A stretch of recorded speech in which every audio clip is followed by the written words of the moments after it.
Hello students, welcome to the channel. आज जो हम डिस्कस करेंगे वो आपकी क्लास के 9th की बुक बिहाइव का 8th यूनिट डिस्कस करेंगे, जो कि है रीच फॉर द टॉप।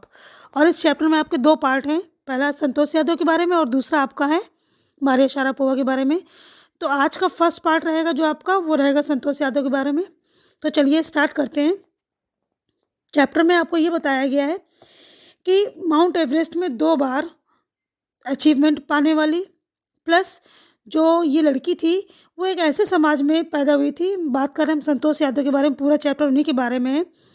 तो वो ये बोल रहे हैं कि इस दुनिया में सिर्फ एकलौती एक ऐसी लड़की जिसने 2 बार माउंट एवरेस्ट की स्केलिंग की, और उनका जो जन्म हुआ था वो एक ऐसे समाज में हुआ था जहाँ पर लड़कों की जो लड़कों का जो जन्म होता था उसके लिए तो उसे बहुत ब्लेसिंग माना जाता था, लेकिन लड़कियों का भले ही कर्ज ना माना जाता हो, लेकिन उतने प्यार से उनका वेलकम नहीं किया जाता था।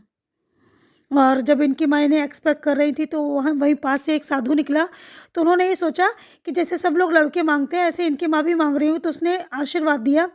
तो उन्हीं की माँ के पास में ही उनकी दादी खड़ी थी। उन्होंने कहा कि हमें लड़का नहीं चाहिए। तो उसको बड़ा आश्चर्य हुआ। फिर उसके बाद में उसने कहा ठीक है, आपको जो चाहिए वो आपको मिल जाए। और एट द लास्ट उनकी फैमिली में 5 लड़कों के बाद 6वें नंबर पर उनके घर पे लड़की पैदा हुई थी। ये 5 भाइयों में एक बहन थी, और इनका जन्म हरियाणा के रेवाड़ी ज़िले के जोनियावास एक छोटा सा गांव था, वहाँ पर इनका जन्म हुआ था। इनका नाम संतोष रखा गया, लेकिन उसका मतलब होता है संतुष्टि या यू कैन से कंटेंटमेंट। लेकिन उन्हें अपने आसपास का सोसाइटी का जो भी ट्रेडिशन था, जो भी कस्टम्स थे, वो इन्हें बिल्कुल भी अच्छे नहीं लगते थे। वो हमेशा उससे कभी भी संतुष्ट नहीं रहती थी। शुरू में उन्होंने ये सोच लिया था कि मैं बचपन से ही अपने जैसे जीऊँगी, और जब से उन्होंने अपना होश संभाला तब से वो अपने अकॉर्डिंग ही जीती थी। जहाँ पर उनके आसपास की लड़कियाँ, जो उनके साथ की लड़कियाँ थीं, वो ट्रेडिशनल ड्रेसेस पहनती थीं, उन्हें शॉर्ट्स अच्छे लगते थे तो वो शॉर्ट्स पैंट्स पहनती थीं। और उन्होंने जब वो पीछे देखती हैं अपने पास्ट को तो कहती हैं कि मैंने स्टार्टिंग में ही बिल्कुल पूरी तरीके से मैं डिटरमाइंड थी कि अगर मैंने अपना रास्ता बिल्कुल सही चुना है और सही तरीके से मैं काम कर रही हूँ तो फिर मुझे बदलने की ज़रूरत नहीं है। ज़रूरत है तो जो मेरे आसपास के लोग हैं उन्हें बदलने की ज़रूरत है। संतोष के जो पेरेंट्स थे काफ़ी एफ्लुएंट लैंडलॉर्ड थे, वो जमींदार थे, और उनके पास काफ़ी अच्छा खासा उनकी आर्थिक स्थिति बहुत अच्छी थी।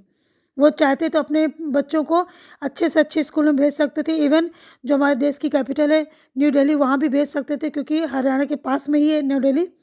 तो वो अपने इकोनॉमिक कंडीशन उनकी अच्छी होने से वो कहीं भी भेज सकते थे। लेकिन उनके फैमिली में जो कस्टम चला आ रहा था कि बच्चे पहले वहीं पर पढ़ेंगे, इवन अगर लड़कियों के बारे में बात करें तो लड़कियां वहीं जो लोकल स्कूल है वहीं पढ़ेंगी, तो ये सारी चीज़ें उन्हें भी फेस करनी पड़ी। फिर जब उन्होंने ये चीज़ देखी तो उन्होंने अपने मन में बना लिया था कि जब उनका टाइम आ जाएगा, बिल्कुल अगर सही टाइम आ जाएगा, तो वो इस चीज़ के खिलाफ अपने हिसाब से लड़ेंगी। और जब वो टाइम आया इनके लड़ने का, तब वो 16 ईयर्स की हो चुकी थी। जब वो 16 ईयर की थी तो अधिकांशतः जो उनके आसपास की या उनकी सोसाइटी की जो लड़कियां होती थी उनकी शादी हो जाती थी इस एज में। तो संतोष के ऊपर भी फोर्स डाला गया कि वो भी शादी कर लें। उन्होंने मना कर दिया, और अपने पेरेंट्स से वो ये भी बोली धमकी दे करके कि अगर उन्हें से एजुकेशन सही से नहीं दी जाएगी तो वो कभी भी शादी नहीं करेंगी। इसके बाद उन्होंने अपना घर छोड़ दिया और दिल्ली के एक स्कूल में उन्होंने अपना एनरोलमेंट करवा लिया। उनके पेरेंट्स ने उनकी शिक्षा देने के लिए जो पैसा खर्च हुआ वहाँ पर स्कूल में, तो उन्होंने देने से मना कर दिया, उनकी स्कूल फीस सबमिट करने से मना कर दिया। तो उन्होंने पोलाइटली लिखा कि कोई बात नहीं है, मैं पार्ट टाइम जॉब करके मैं अपनी फ़ीस को फिल कर लूँगी, सबमिट कर लूँगी। तब उनके पेरेंट्स को कुछ लगा तो उन्होंने फिर एट लास्ट उनकी फ़ीस देने के लिए मान गए। इनका हमेशा आगे बढ़ने की इच्छा और हमेशा कुछ ना कुछ पढ़ने की और आगे पढ़ने की इच्छा की वजह से उनके पेरेंट्स के साथ हमेशा उनके आर्गूमेंट्स होते रहते थे। और एट लास्ट वो जयपुर पढ़ने चली गई। वहाँ पर उन्होंने महारानी कॉलेज में अपना एडमिशन लिया, और एक कस्तूरबा हॉस्टल था वहाँ पर अपना रूम लिया। वो याद करती हैं कि जो उनका कस्तूरबा हॉस्टल के सामने जो उनके अरावली जो हिल्स थी वहाँ पर, तो वहाँ पर वहाँ के गांव के लोगों को वो चढ़ते हुए देखती थी। कई बार जब देखती थी तो वो लोग कुछ दूर तक तो दिखते थे, कुछ देर बाद जब काफ़ी ऊंचाई तक चले जाते तो वो लोग उनकी आंखों से ओझल हो जाते थे, गायब हो जाते थे। तब उन्होंने सोचा कि आखिर ये लोग जाते कहाँ हैं। फिर उन्होंने निश्चय किया कि मैं खुद जा कर के वहाँ देखूंगी। और जब एक दिन वहाँ पर गई तो वहाँ पर बहुत सारे क्लाइंबर्स थे। उन्होंने उनसे पूछा कि क्या मैं आपको ज्वाइन कर सकती हूँ, तो उन लोगों ने कहा हाँ बिल्कुल ज्वाइन कर सकती है। और फिर उनका मोटिवेशन भी उन्होंने काफ़ी किया। वो उनके मोटिवेशन से ही उनके आगे ही बढ़कर गई।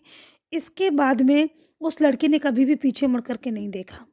उन्होंने अपने पैसे की सेविंग की। उसके बाद में उन्होंने उत्तरकाशी का जो नेहरू और जो माउंटेन क्लाइंबिंग सिखाता एक संस्थान था, इंस्टीट्यूशन था, वहाँ पर उन्होंने अपना एडमिशन ले लिया। एक्चुअली में जो इनका जयपुर का कॉलेज सेमेस्टर था वो अप्रैल में समाप्त होने वाला था, लेकिन कंडीशनवश वो समाप्त हुआ 19 मई को, यानी वो लेट हो गया। और इनको उत्तरकाशी में अपना पूरी जो काउंसलिंग वगैरह जो भी थी उनका, तो वो वहाँ पर रूटीन उनको स्टार्ट करना था 21 मई को। तो उनके बीच में सिर्फ 2 ही दिन मिले, जिसकी वजह से इवन उनको एक ही दिन मिला, तो इस वजह से वो अपने घर नहीं जा पाई। फिर उन्होंने अपने पेरेंट्स को लेटर लिखा और सॉरी बोला कि मैं आपसे बिना पूछे मैंने अपना एनरोलमेंट करवा लिया और मैं घर नहीं आ पाई। इसके बाद संतोष हर साल एक नए एक्सपीडिशन में जाती थी, एक्सपीडिशन मतलब अभियान में जाती थी, और इन्होंने की जितनी भी स्किल्स थी पर्वत में चढ़ने के लिए, तो जाहिर सी बात है कि ऊंचाई के लिए, कोल्ड के बिल्कुल उसके लिए जितनी भी इम्यूनिटी सिस्टम की ज़रूरत पड़ती थी, वो सारी चीज़ों को उन्होंने बहुत अच्छे से इम्प्रूव कर लिया था। और जो इनकी मेहनत थी वो सबसे ज़्यादा रंग लेकर के आई 1992 में। और ये जो 1992 का टाइम था, इससे जस्ट 4 साल पहले ही उन्होंने जो वहाँ के क्लाइंबर्स थे उनसे शर्माते हुए, हेजिटेशन करते हुए पूछा था कि क्या मैं आपके साथ में ज्वाइन हो सकती हूँ। उससे लेकर के अभी तक सिर्फ 4 साल ही हुए थे और उन्होंने हर चीज़ में अपना इम्प्रूवमेंट और अच्छे पीक पॉइंट पर आ गई थी ये। और ये लगभग केवल 20 साल की एज की थी ये जब इन्होंने माउंट एवरेस्ट की स्केलिंग कर ली। और इस अचीवमेंट को हासिल करने वाली ये वर्ल्ड की फर्स्ट वुमेन थी और सबसे कम उम्र की वुमेन थी ये। उनकी चढ़ाई का जो स्किल थी और उनकी जो बॉडी की जो भी डिटर्मिनेशन थी और जो भी स्किल चाहिए थी, उन चीज़ों को देख कर के जो उनके साथ के लोग थे वो उनसे बहुत इम्प्रेस थे और उन्होंने सबके हार्ट में अपने लिए एक बिल्कुल प्लेस सिक्योर करके रख लिया था। 1992 में जब उनका एवरेस्ट मिशन था, तो वो ये बोल रही थी कि साउथ पोल में ही एक आदमी था, वो एकदम बिल्कुल मरने की कगार पे था। उन्होंने बहुत कोशिश की लेकिन अनफॉर्चुनेटली वो उसे बचा नहीं पाई। उसी एक्सपीडिशन में उन्होंने देखा कि एक मोहन सिंह नाम का आदमी था, उसको भी ऐसी प्रॉब्लम थी, तो उन्होंने अपनी ऑक्सीजन को उससे शेयर करके उसकी जान बचाई। अगर वो ऐसा नहीं करती तो पहले वाले आदमी की तरह वो भी नहीं बच पाता। बस 12 साल के अंदर ही संतोष यादव जो थी, इनको एक इंडोनेपलिस एक एक्सपीडिशन ग्रुप था, उससे इनको इनविटेशन मिला, ये उसकी मेंबर बन गई। इसके बाद में उन्होंने दूसरी बार माउंटेनियरिंग की, यानी कि माउंट एवरेस्ट की स्केलिंग करने का जो अचीवमेंट था वो हासिल किया। ये एक लौती महिला थी, एक लौती लड़की थी जिन्होंने ये 2 बार स्केलिंग करने का जो रिकॉर्ड था बनाया था, और इसी के साथ उन्होंने भारत को भी दुनिया की बिल्कुल आगे जाकर के खड़ा कर दिया था, बहुत नाम रोशन कमाया था उन्होंने। उसके बाद में जो उन्होंने भारत का नाम कमाया था, उसके ही बिहाफ पे इनको एक ऑनर से सम्मानित किया गया था, वो था पद्मश्री, उससे इनको ऑनर दिया गया। वो ये शेयर करती हैं कि जब वो वर्ल्ड की सबसे पीक पॉइंट में थी, तो कहती हैं कि मैं उस क्षण को या उस मोमेंट को मैं अपने शब्द में बयान नहीं कर सकती। जब मैं वहाँ गई तो कहती मुझे बहुत, जब मैं वहाँ पहुँची तो मुझे कुछ समझ में ही नहीं आया पहले। फिर वो बोलती हैं कि मैंने फिर अपने हाथों से अपने देश के झंडे को फहराया और मुझे बहुत अच्छा लग रहा था। मैं उसे डिस्क्राइब नहीं कर सकती। भारत के ध्वजा को वहाँ पर फहराने में मुझे प्राउड फील हो रहा था, मुझे अपने भारतीय होने पर बहुत गर्व था। और वो एक अच्छी एनवायरमेंटलिस्ट भी थी, वो एनवायरनमेंट के लिए बहुत ज़्यादा सिक्योर भी थी और कंसर्न भी करती थी। तो जब वो वहाँ से आई थी तो उन्होंने 500 केजी वहाँ का गार्बेज इकट्ठा किया था और अपने सारे दोस्तों की हेल्प से वो पूरा कूड़ा नीचे लेकर के आई थी। So that's it. आपका जो ये पार्ट है वो यहीं कंप्लीट होता है। नेक्स्ट वीडियो हम नेक्स्ट पार्ट को डिस्कस करेंगे। So thank you so much and keep watching.